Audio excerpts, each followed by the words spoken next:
Hello and good evening. I'm Will Takish, a librarian at the Albany Public Library, and I'm delighted to welcome you to the second annual collaboration between the Albany Public Library and the Adirondack Experience in this year's Dacks Dishes series. I'd like to start this evening's program by acknowledging that the Albany Public Library is situated on the land of the Mohawk Haudenosaunee and the Stockbridge Munsee Band of Mohicans. The Adirondack Experience is situated on the Aboriginal territories of the Mohawk and the Abenaki communities. Indigenous people continue to live in our two regions and practice their teachings and life ways. Tonight, we are joined by Chef Kevin McCarthy of Paul Smith's College and culinary students Richard Clairville and Peyton Libby. Richard is from Brooklyn, New York, and is a senior in the Culinary and Hospitality Management Program. He'll be graduating this spring. Peyton is from Vermont and graduates next year in 2023. Chef Kevin trained at the American Culinary Institute of America and is a certified executive chef and culinary educator. He's been an associate professor at Paul Smith's College for 13 years. Throughout the evening, please feel free to submit any questions or problems through the Q&A function at the bottom of your screen. The chat feature will be disabled. Time permitting, we'll take questions at the end of the program and as possible during the demonstration. And with that, I'll hand it over to Chef Kevin. Hello, everybody. Welcome to our kitchens at Paul Smith's College. Formally, I'll introduce Peyton. You can see him. There we go. All right, Rich.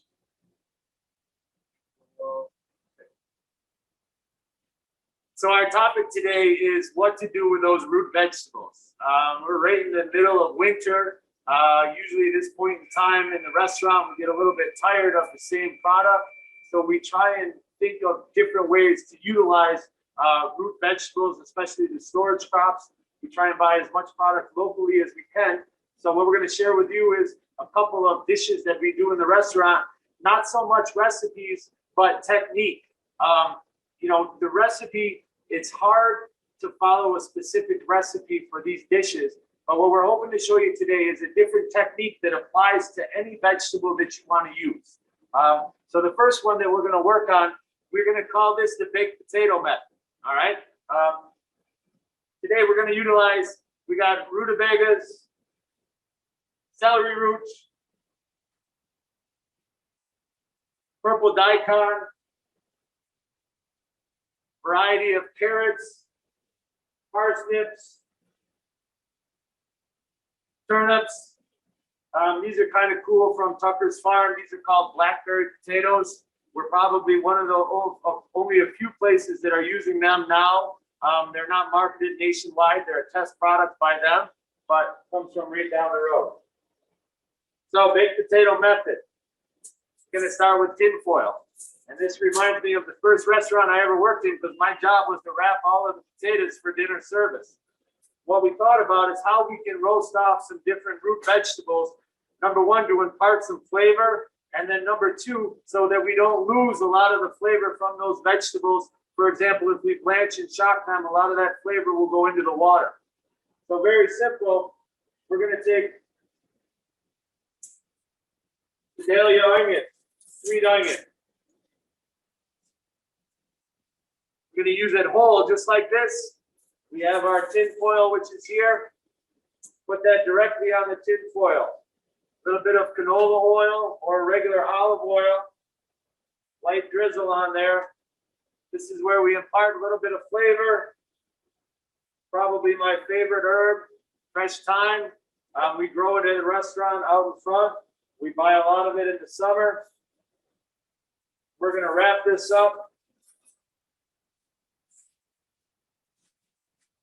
Just like that baked potato. Okay, I'll give you another example.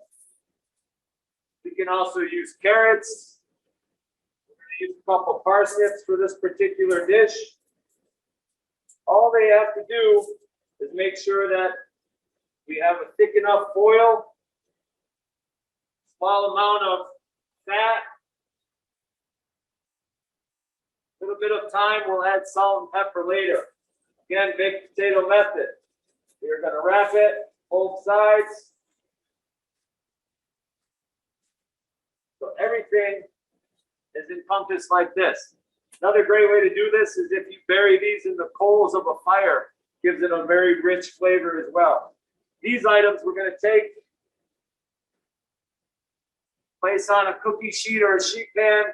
These are going to go into a 375-degree oven for 45 minutes to an hour, or until they're fork tender, or you can pierce it with a paring knife.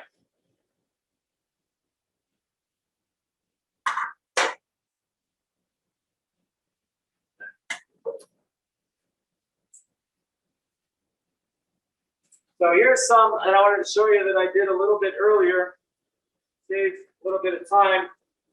That's an onion. Now again, this is all about technique, not so much recipe. But what you'll find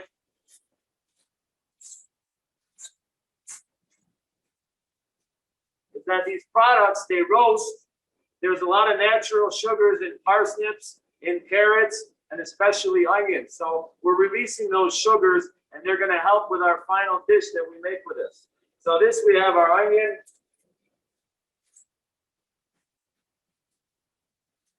And here, I hope that you can see the caramelization that occurs, and it kind of intensifies the flavor of these vegetables as they roast in the oven. Now, this technique on its own, you could literally cut these open, add a little bit of butter, a little bit of salt, and you can eat them just like that. But a restaurant that we do in the restaurant, or a dish that we do in the restaurant using this technique, is based on a classic French dessert called an apple tart tatin. An apple tart tatin is traditionally caramel in the bottom of a pan. They'll then add an apple or apple slices. They'll put puff pastry on top, and they bake that. As that bakes, the apples start to absorb the caramel, and they start to cook in the caramel. And when the puff pastry is finished cooking, they invert that on a plate, and it has its own caramel sauce.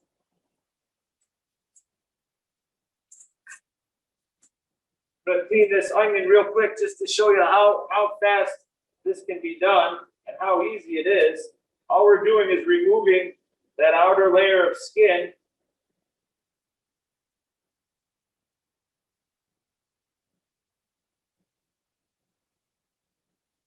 So that our final product is this beautiful caramelized roasted onion, okay?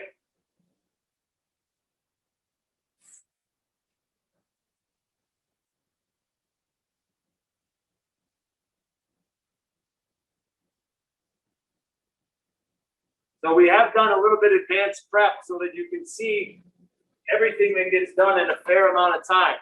So on here, we have, again, one of those onions that we peeled. We have parsnip that we peeled, and we've cut that into circles so that we're able to utilize that. We have carrots that we've cut up, and then our onion we've cut into halves so that you have this nice circle of the onion. And all those different circles are going to help with our final dish. So to assemble this, very simple. If I'm making one in the restaurant, I'm going to use a small 8-inch saute pan. This can also be done in muffin tins. So if you want to make 12 of these at a time, it's the same exact process, and then you'll just bake them in that muffin tin. What I'm going to take, a little bit of soft butter.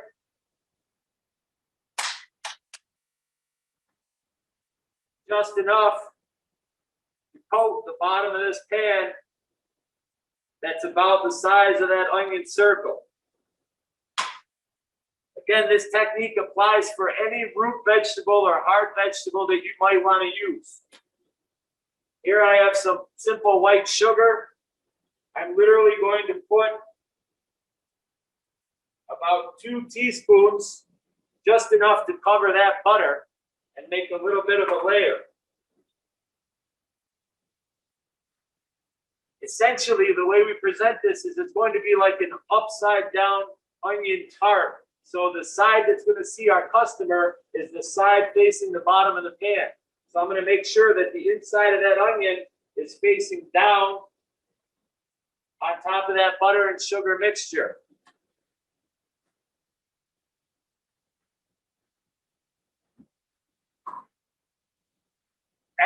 At the grocery store, you can purchase sheets of puff pastry.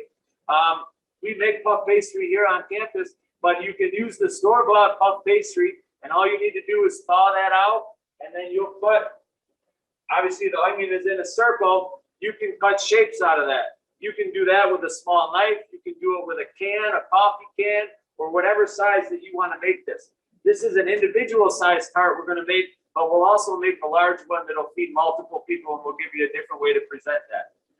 So we're going to add a small amount of salt to the back side of that onion. A little bit of black pepper. Our puff pastry sheet that we just cut the circle out. As soon as we take it out of the fridge, we're just going to expand it a little bit with our fingers so that we can place it over the top of that onion, and we're going to push it down. So we have this simple looking tart. All right. Last thing we need to do before it goes into the oven .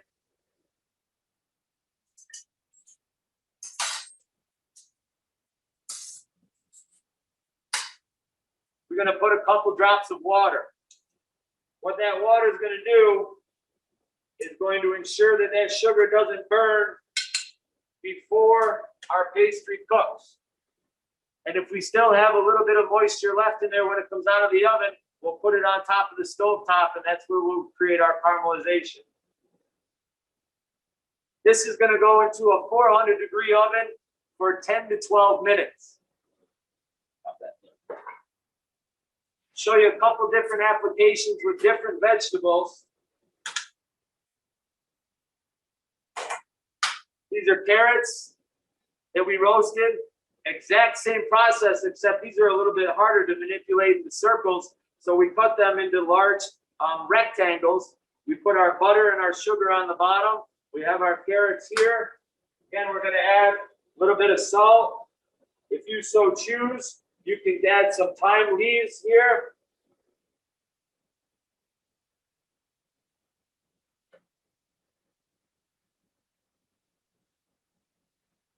We can add pepper.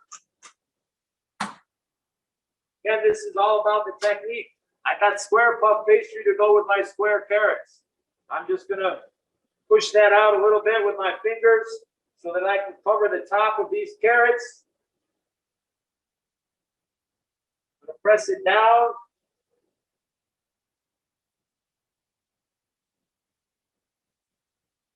A couple drops of water. This is going to go into a 400-degree oven, 10 to 12 minutes. If we want to make a larger one, for the first two, we're going to pop them out so that they're upside down. But if you would like to make a larger one, it's the same technique, butter and sugar on the bottom. I have roasted parsnips in here and carrots. I can add more carrots around the outside so that I fill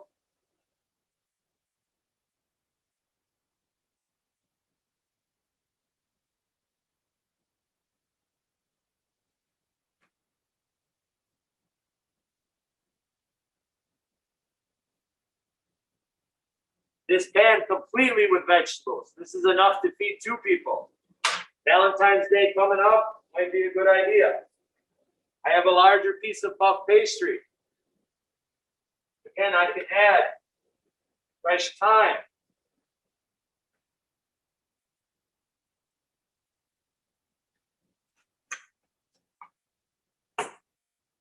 Pepper.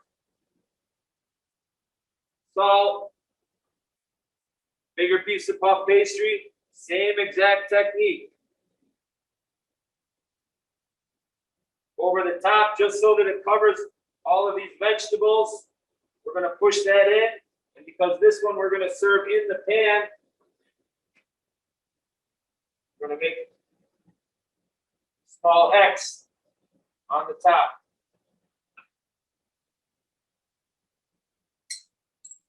Again. Couple drops of water, 400 degrees, 10 to 12 minutes. All right.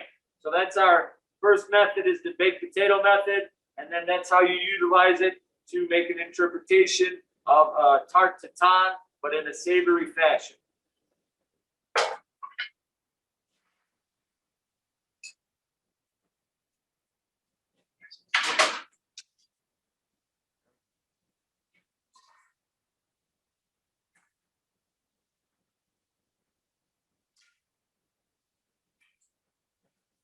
So next technique, we talk about all these different root vegetables. Peyton's gonna start to cut some daikon and some carrots. In here, we have parsnips, we have rutabagas, carrots, purple daikon, all just cut, and all these vegetables are raw. The key is that they're all roughly the same thickness so that they cook at the same amount of time. We are going to season these. We have some salt, kosher salt.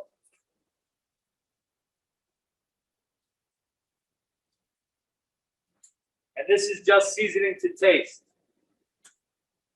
Black pepper.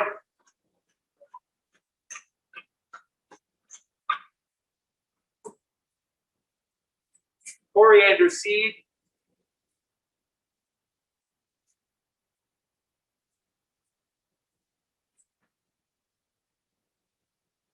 Couple cloves of whole garlic.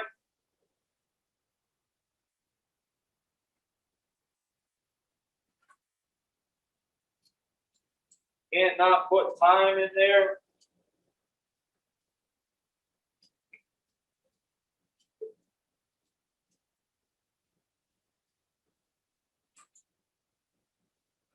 Okay, so again, to stress, we're talking about technique and not specific recipes today. This is a classic dish we do in the restaurant is duck confit. Those are duck legs that are cured and then they're cooked in their own fat, cooked right in duck fat. The first time that we did this, we took a whole bunch of root vegetables and we said, wow, that would be great with the duck.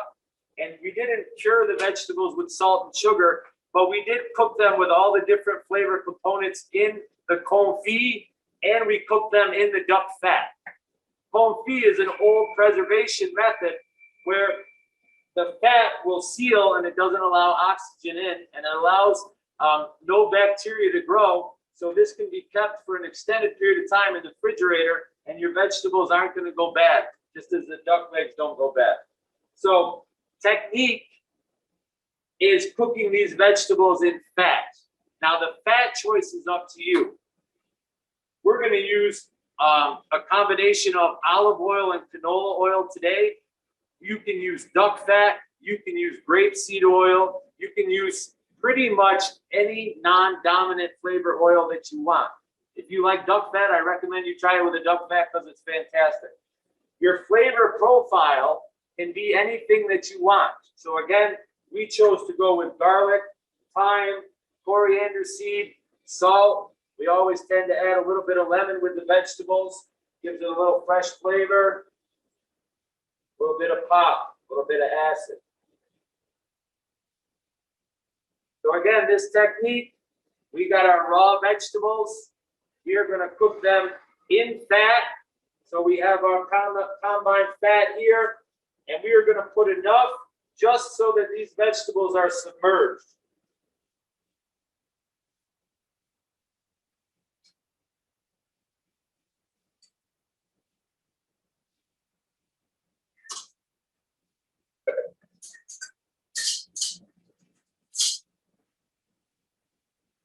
So again, our thought process is when these vegetables cook, all of the nutrients, all of the juices, and all of the flavors are going to get imparted to the oil. We are going to use this oil in the restaurant. We will use it in different vinaigrettes, different salad dressings, other components of dishes. You can always use this oil for a number of things, all right? So we're going to make sure that these vegetables are well mixed and they're coated, and they will shrink a little bit as they cook.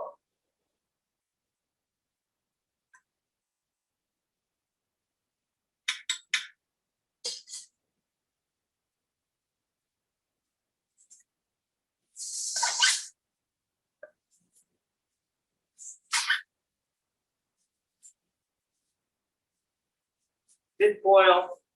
This cooks 275 to 300 degrees for roughly 90 minutes. Again, it's technique.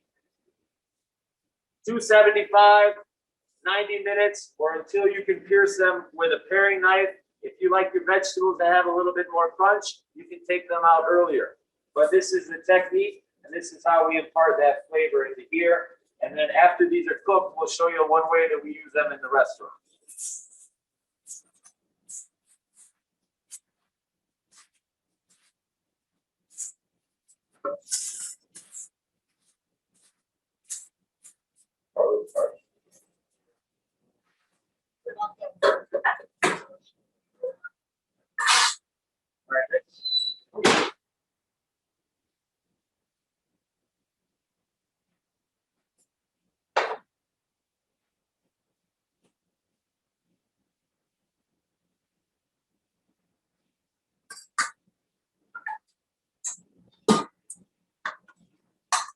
Now we're going to move on to technique number 3.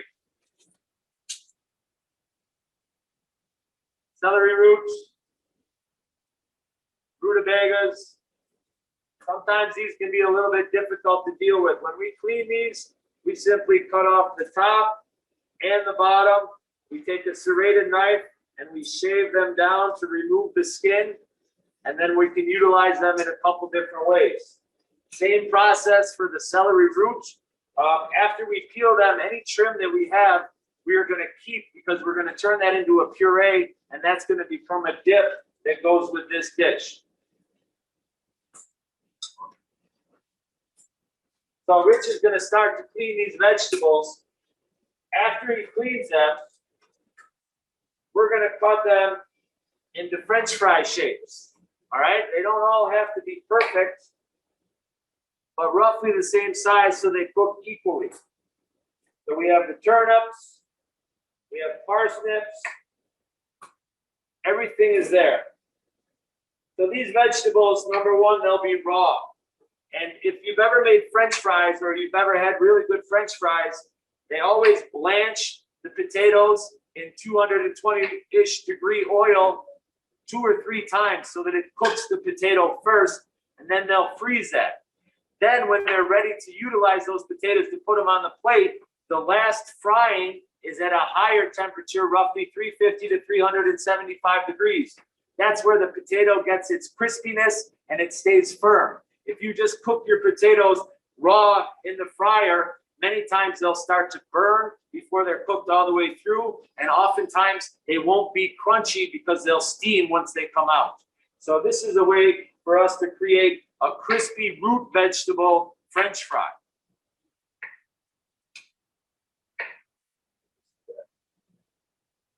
So Rich does a great job. He's cutting all these vegetables up, but it's hard for me to get perfect fries from all of this. So for presentation purposes in the restaurant, we'll usually square them up.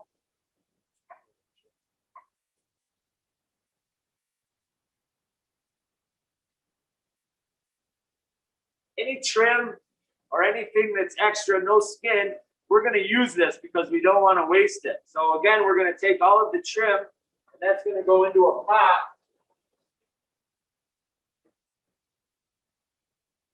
All of our trim is going to go into a pot.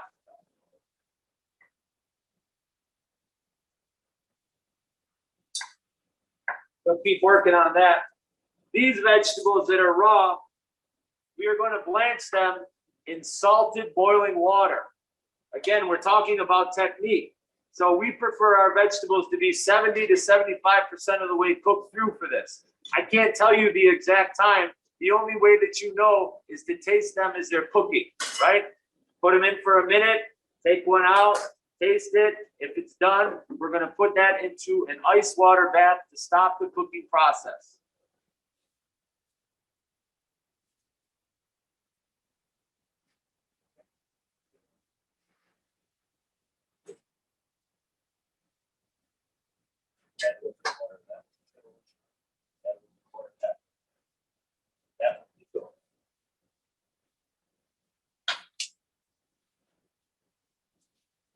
So here we have our blanched and chopped vegetables.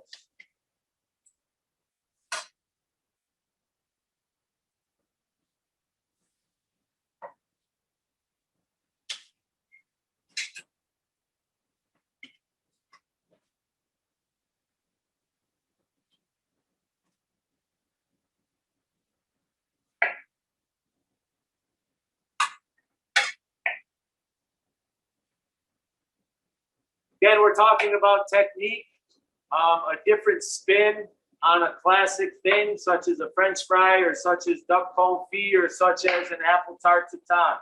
We're going to make our vegetable fries. And this isn't my original idea. There was a student here, I think his name was Sean Miller. I think he's a chef in Vermont now. And it was the first year that I started here. And he did this for a practical. And I was like, man, that's such a great idea. I'm going to steal it one day. So this is where it came into play. So I want to make sure that I give Sean credit. But Rich is going to start to dredge these in flour. We have a standardized breading station here. We have flour, we have egg wash, today we're going to use for our last breading panko or Japanese breadcrumbs. We're going to leave it just simple like this. But again, I can't stress enough to understand the technique, and you can apply different flavors as you try this out. So for example, we have flour, we have our eggs, and we have the panko. If we wanted this panko to take on the flavor of something different, such as thyme, like my favorite herb in the world, I can pick a bunch of thyme leaves and I can mix that with the panko in like a Roboku or a coffee grinder or a blender, and that will incorporate that flavor into there. If you want to go a little bit more off the wall, you can crunch up nori paper or seaweed sheets, and you can grind that up in here as well. You can put basil or soft herbs in here to make an herb breadcrumb. It's endless the amount of flavors or different ways that you can use this to create a different vehicle or a different thought process on your final product, which basically is a French fry. So we got flour. Okay, this is a pet peeve of mine in the world. You always have to have a wet hand. You always have to have a dry hand. Otherwise, you end up like Edward Scissorhands with panko breadcrumb all over. So Rich has got them in the dry. So I'm going to use my right hand as the wet. So he's going to put them in the eggs for me. Actually going to wear gloves so that I don't make a mess. Keep going. So I'm going to make sure that these are well coated with the eggs. I'm going directly from the eggs into the dry, and now I'm going to keep my dry hand in there.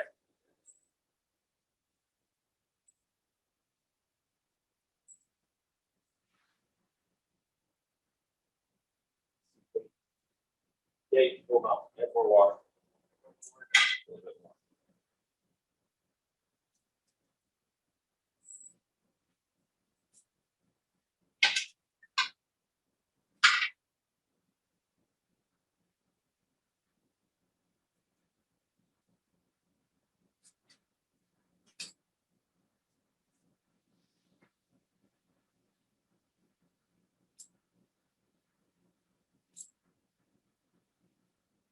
So I'm going to let Rich continue breading these, and I'm going to show you a tray of the final product.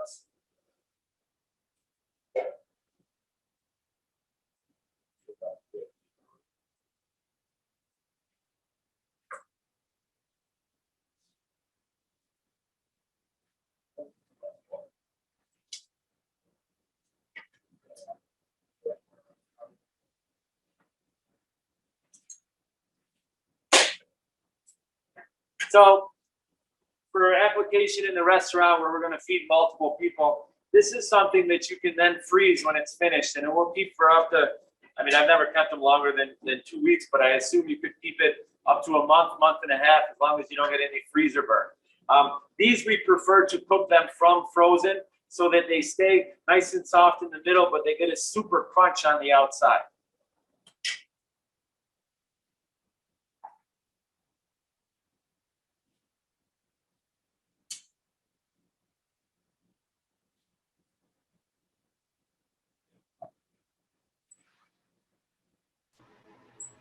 Chef Kevin, we have a question.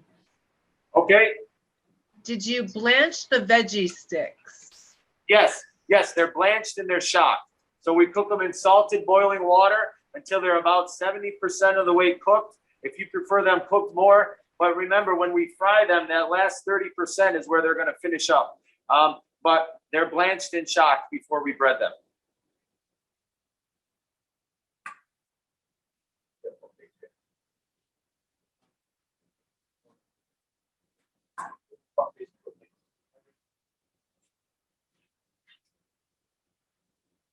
So last part for this component,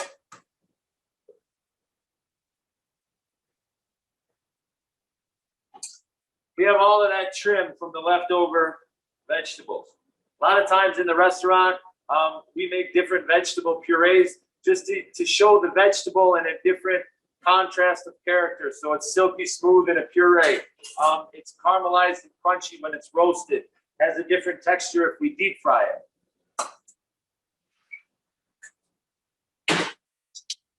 Again, technique. Anytime we ever make a vegetable puree in here that is with a root vegetable that is white or slightly yellow. We always use 50% milk, 50% water, which is just enough to cover.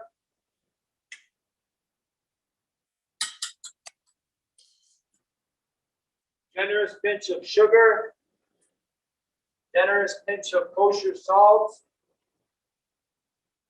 and fresh thyme.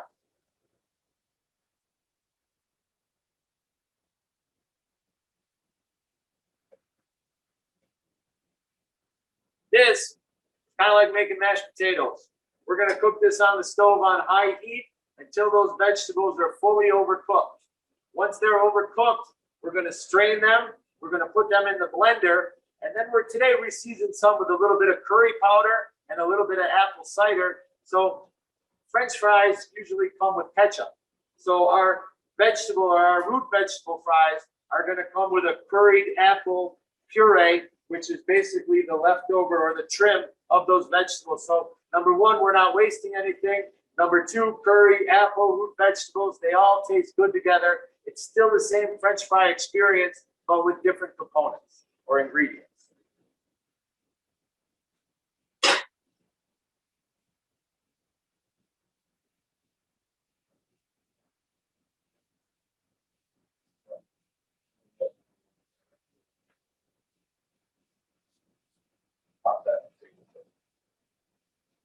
You have any questions so far before we go into the product, like the final product utilization and how we would serve it in the restaurant, or some different ideas of how I might serve it at my house or at your house, different ways that we can approach it so that you can serve multiple people?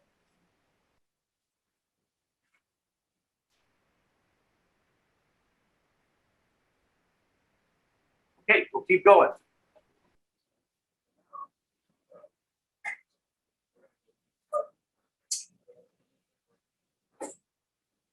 Over. So we're going to start with the fries. Chef Kevin, we do have two questions that have just come in. Okay, let's start frying some fries. Did the carrot tart tartine have carrots or carrots and parsnips? And the second question was, at what point did you say we could freeze the fries? So I made one of the tart tatons with just carrots. I made another one with carrots and parsnips.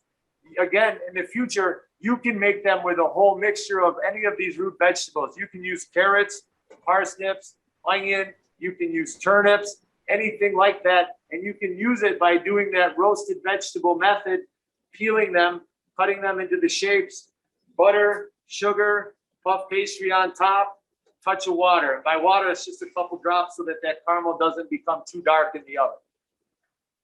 Second question, as soon as you bread, so flour, egg, breadcrumb, as soon as you have your breadcrumbs on there and your tray is finished, we put that whole tray in the freezer.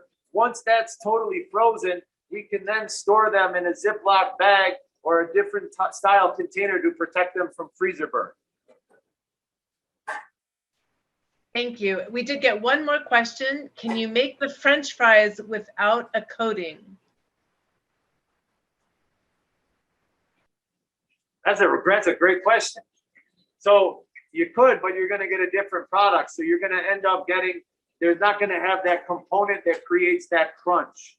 So I don't know if it's a problem with the breading or if it's a gluten issue, but you could always replace the flour and you could use rice flour so that you have flour, egg, rice flour, and then you could deep fry them that way. But without any coating, I think they're going to get too dark and too bitter, and I don't think that they'll be very nice. But I've never tried it, so I don't know for sure. And then we've got one final question for now, and then we can go ahead and we'll take questions again later. Do you ever use sweet potatoes with the other root veggies or beets? Absolutely. So beets are no problem because they have a structure that they don't tend to go mushy. Sweet potatoes, I love putting sweet potatoes 400-degree oven and baking them up, but they become very, very soft so that it's almost already pureed. So you have to be very careful to not allow them to cook so much that they're a puree form, but you can use the sweet potatoes in there. They're just a little bit more, paying more attention to the doneness when you take them out. So those you would have to take out at about 80% cooked. Then you would let them cool. You'd be able to peel them, slice them, put them in the pan with the butter and the sugar. And, you know, we can replace that sugar with maple syrup if we're using sweet potatoes. It's a technique. So it's just like a vehicle of how to achieve this final product, but you can add other sugar components if you so choose. I like sweet potatoes and maple syrup, but you could do that absolutely. I've tried it before with butternut squash. That works well. But again, if you cook that squash too long, it breaks right down and it's already a puree. So you have to make sure that you don't overcook it.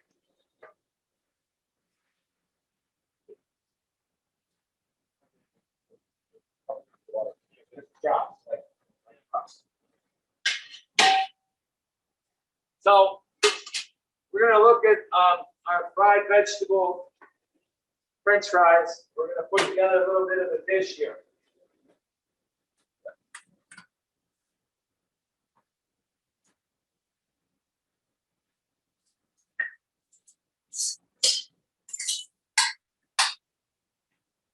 Okay, super simple. I wish we had smell-o-vision because these smell great. When I look at them, it kind of makes me think of fish sticks or something like that, but it's a fun take on vegetables. Different way to use those root vegetables, but you can really smell the parsnip and the rutabaga and the celery root. It's pretty awesome. So when we plate this up, we're going to deep fry these roughly 3 to 4 minutes, 360-degree fry oil. You can also do this in an air fryer, and you just have to follow the directions on the air fryer. But 375 degrees seems to be roughly the magic number. You can put a little bit of your oil in there, and you can achieve a crispy texture on the outside if you don't want to have so much fat in your diet. These fries are all crispy, and when we place this up, we're going to stack everything.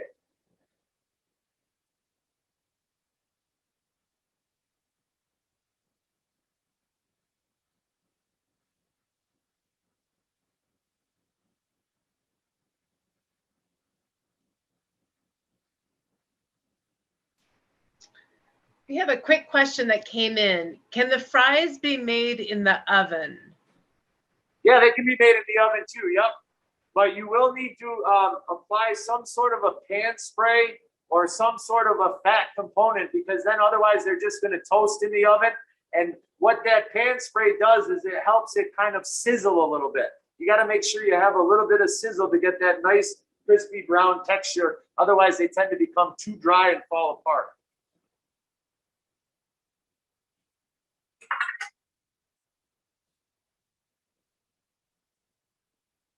So again, if we're going to plate this in the restaurant, and it's for one individual, we might put a little bit of these dips on the plate.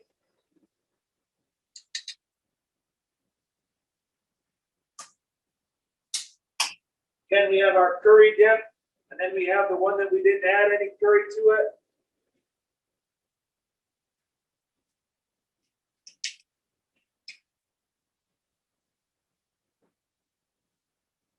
That's something that we can serve to somebody. It's a fun thing. They can eat, they can dip, they can eat it.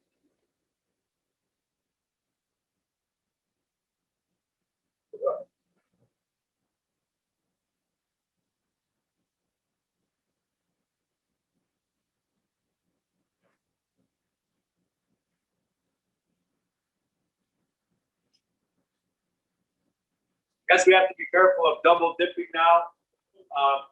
You know, people can have their own platter with their own sauce, or if you serve this more for a larger amount of people, you can have your fries out. They will stay crisp for about, I don't know, 10, 15 minutes till they totally get cool.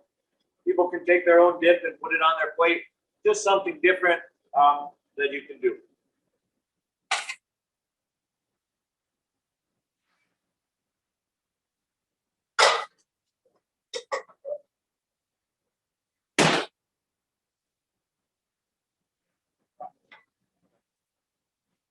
literally a drop.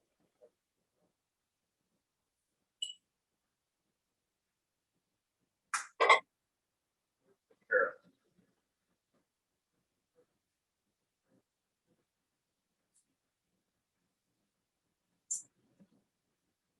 So, to make sure you can kind of see what these look like after they're baked, but this is the carrot one, and I have the fresh one that I'm going to show you too. But all of these can be made well in advance.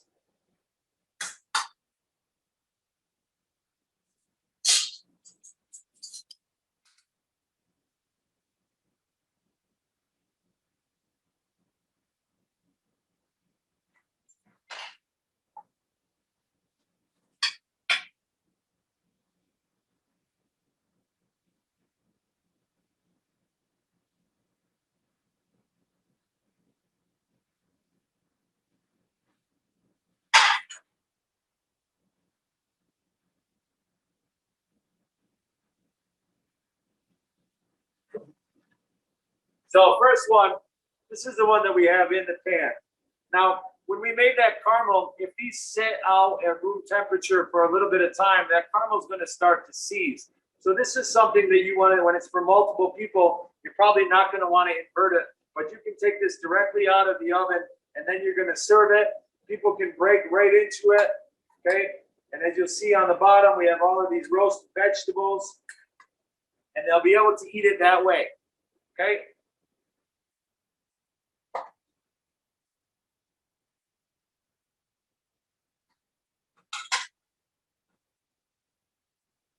Second presentation, I've loosened that caramel up a little bit. You're going to be able to get right under there.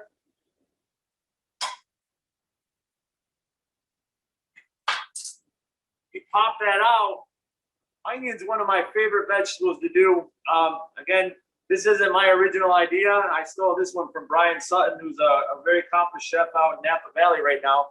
But he taught me this original dish, and then I like to think that I was able to understand the concept or the technique, and then we apply that to all the other different root vegetables, etc. So this is just a simple onion with a little bit of puff pastry. You can see how it's picked up all that different caramelization in the different rings. If we were to serve this in the restaurant, we'll take the onion like this. Salad. Go ahead and mix that salad.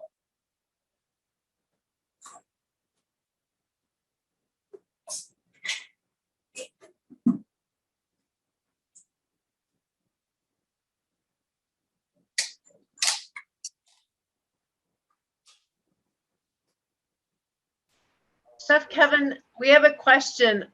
Yeah. How many layers of puff pastry did you use above and below?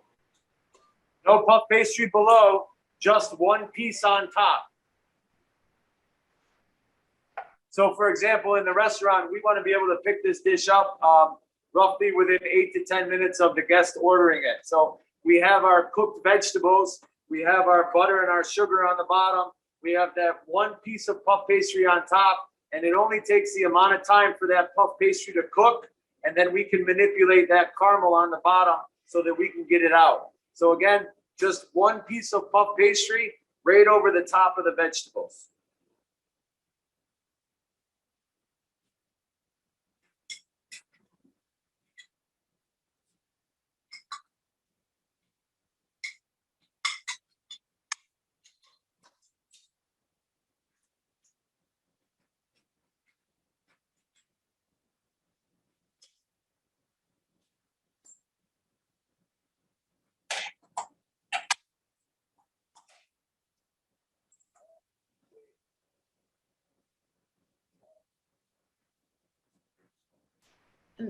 We have another question. Yeah. The difference between puff pastry and phyllo dough. Okay, so puff pastry is butter layered pastry, so it's a leavened dough. It's filled with butter. Phyllo dough is a very, very thin, stretched pastry that they have, it's multiple layers that you'll use. But puff pastry is an actual dough that you roll out, and then you're able to utilize that. Phyllo dough is a very, very delicate, super thin dough that doesn't apply to this process.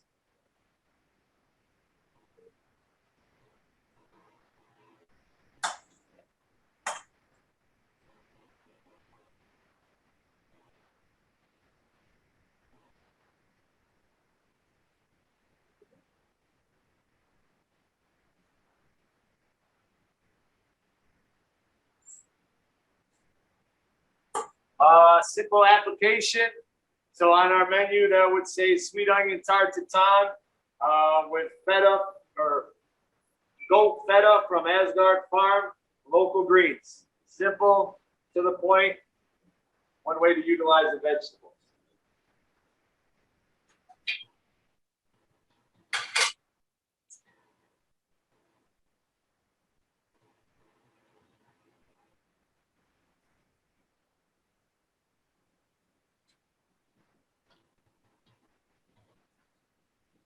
These are the carrots. So they got the carrot. Again, we put butter and sugar on the bottom. We have the carrots, a little bit of salt and pepper.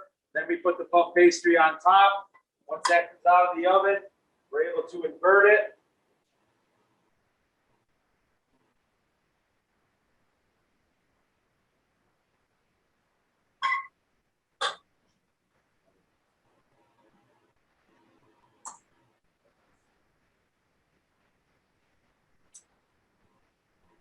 How close that you can see. And it's just the square carrots on there. Again, this you can incorporate a little bit of a salad, put it on top.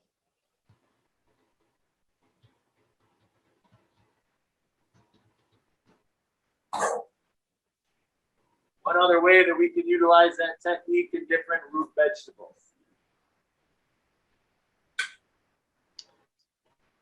Chef Kevin, we've got a question about the restaurant, and I know it's not a traditional restaurant with regular hours, and whether when it is operating, if they adjust foods for dairy, gluten-free, different dietary restrictions. Oh yeah, absolutely. That's actually one of the greatest learning opportunities we can have for our students to experience and have to deal with. Dietary restrictions, dietary needs, dietary preferences. Those are probably one of the biggest things happening in the food service industry today. Whereas 20 years ago, those were considered kind of a pain, kind of like, oh man, why are you coming to my restaurant?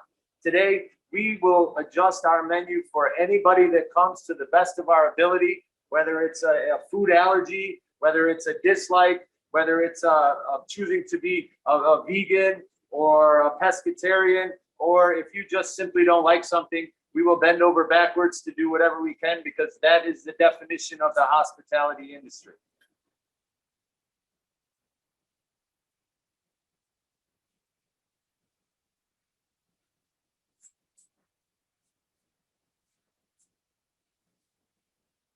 So now we're going to be able to move on to our last technique that we had talked about, the cold feet.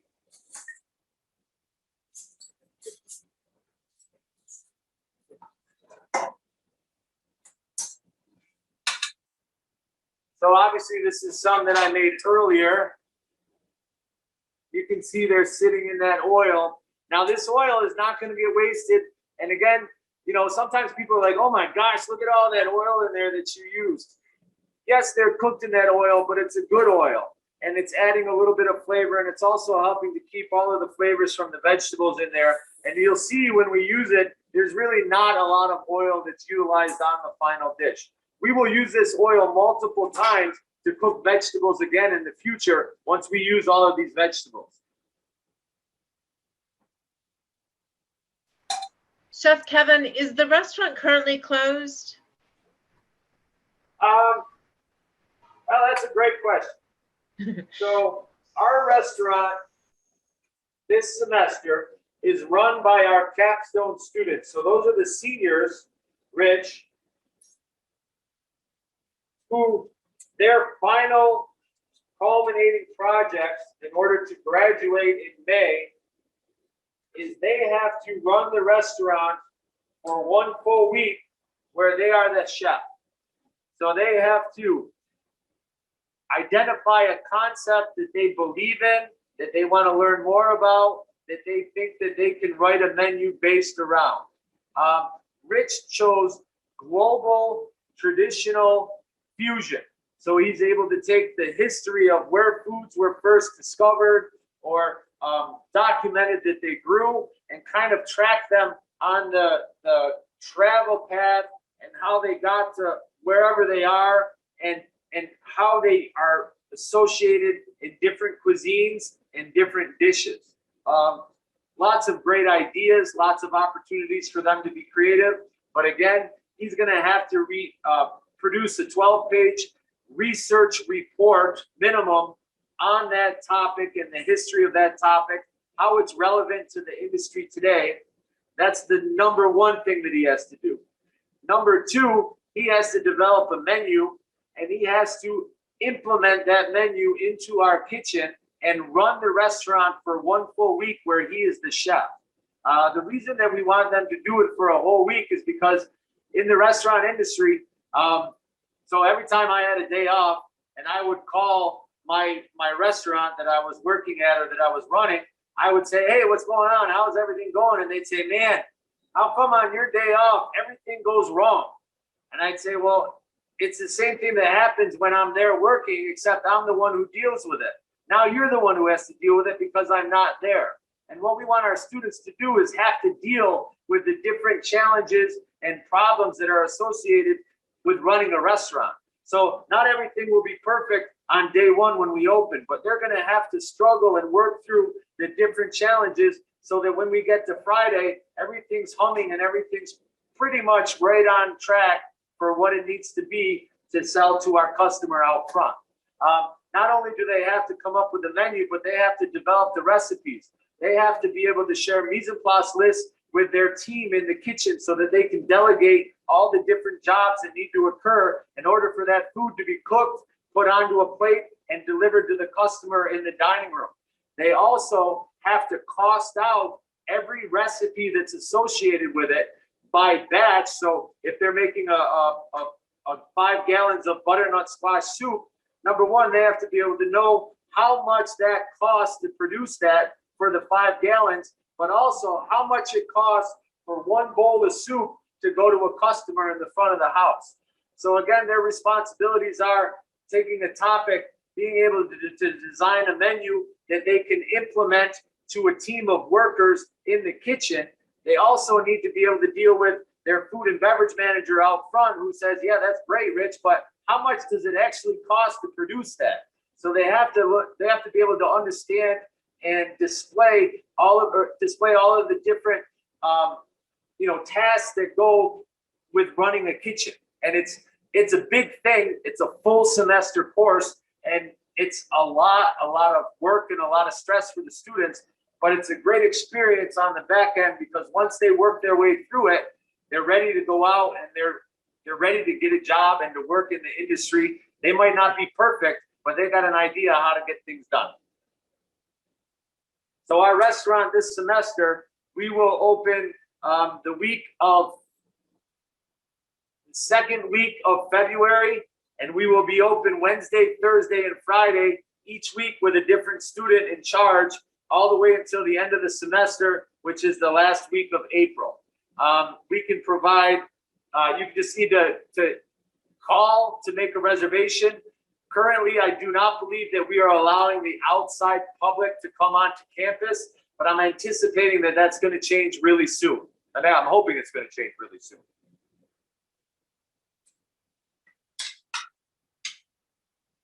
Okay, so you'll see one application that we can do, and this is how we would use this with the duck comb feed, is we would be able to just take these vegetables out. Most of the oil is drained. There's a minimal amount, but this is a well-flavored oil. And this we can put into a 400-degree oven or just over a medium heat.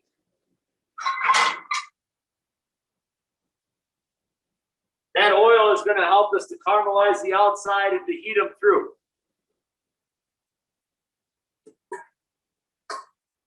While that's cooking, second application.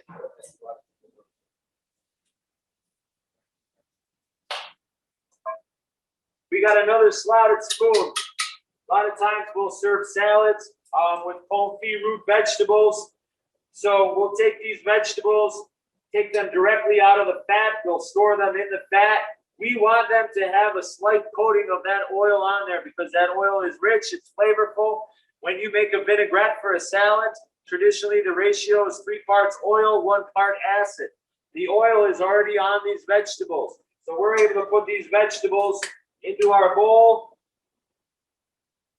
A little bit of oil, but you can see the variety of colors and textures. You can use any salad greens that you want.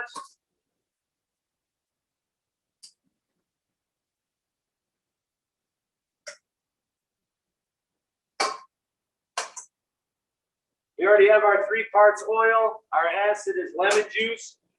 Predominantly, the only vinaigrette we ever tend to use in the restaurant is extra virgin olive oil or some sort of a flavored oil and lemon juice because it doesn't mask any of the flavors of the ingredient that we're using.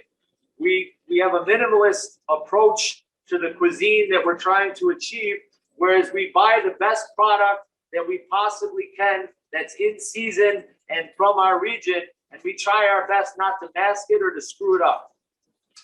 So we have our 1 part lemon juice, small amount of kosher salt, a little bit of black pepper. We're going to mix that up. Aiden's going to go ahead and plate that up nice.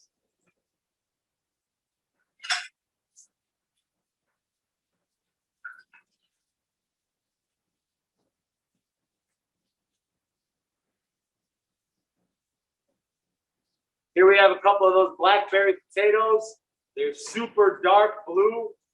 These we're going to add to some of our roasted vegetables here.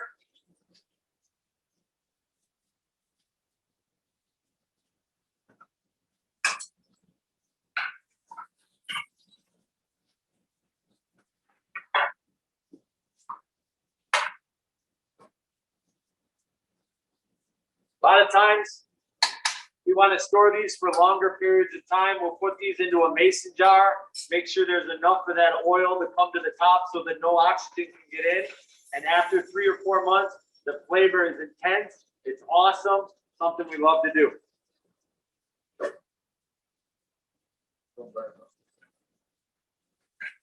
So if we plate a salad utilizing all these ingredients, it's super simple. Juniper Hill always has greens throughout the winter. All of these vegetables, except the potatoes and the celery root, came from Juniper Hill. That's a nice, simple salad. If we wanted to apply one of the techniques we had earlier, a lot of times when we think about food, number one, we want to think about how we cook it and the flavors that we impart. We want to think about how it's going to look on the plate. We also want to think about how does it feel in your mouth as a diner. Is there a crunchy texture? Is there a soft texture? Is there salt? Is there acid? Is there sweetness? Is there bitterness? All those thought processes go into the plates that we put together. We can easily add some crunchy texture. They're still crunchy. And we can add a couple of these root vegetable fries because it shows that not only we've showed 2 different techniques of cooking them on 1 plate of food, but I always like croutons on my salad. So now I have, these fries are acting as the croutons. And it's another simple way to use it and to apply it.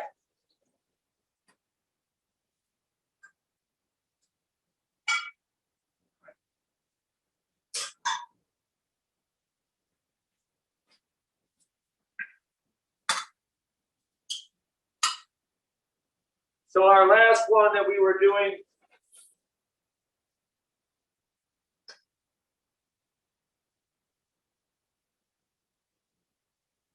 might be able to hear it, see it, okay. But yes, there is some fat in there, but all of this fat will not go on the plate. As we heat it up, a lot of that fat melts off. We have those potatoes, we have thyme.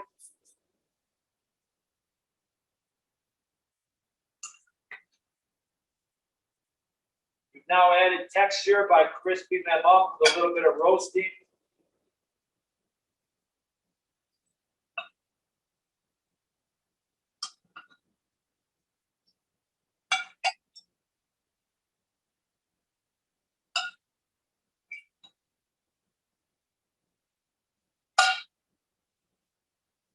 Again, this extra fat we would reuse in the next dish, so we're not wasting anything, but it's also not going into every plate. So this is a simple plate of roasted vegetable confit. If we were using our duck confit, we would place a leg or a small piece of that on top of there. That would be a dish that we serve in the restaurant. There's also absolutely nothing wrong with a great plate of vegetables like this, sometimes with a little bit of steamed jasmine rice or something like that. It can be with a salad. We have the different tarts and tons, different applications. Oh, we're a little bit over our time, but so again, Rich and Peyton, I'm a lucky guy because I can stand here and I can do all this stuff, but I can honestly say I didn't do all the work that happened today for this to be completed. These guys did all of the work. But our techniques that we're trying to share with you, number one is that baked potato method. You can take any hard root vegetable, put it in that tin foil, a little bit of fat, little thyme. You can put rosemary in there if you want. Any other different hard herb, roast that off in a 375 to 400 degree oven until it's tender to be pierced with a paring knife, and you can eat it just like that. Or you can use that product and apply it in a couple different ways, just like we do in the restaurant. Number two is the confit vegetables. They're cooked in that flavorful fat. Again, I like duck fat. Some people will use olive oil. Other people will use grapeseed oil or a neutral oil or sunflower oil. But it's a great way to preserve those vegetables for a long period of time. And then they can be utilized in many different ways. Lastly, we have our blanched and shocked vegetables that we can make our fries out of, and those will keep in your refrigerator for, I said we don't usually keep them for more than 2 weeks, but, I'm sure they can go 6 to 8 weeks before they get freezer burned, and you can have a different component to a meal, or you can make that your whole meal if you choose.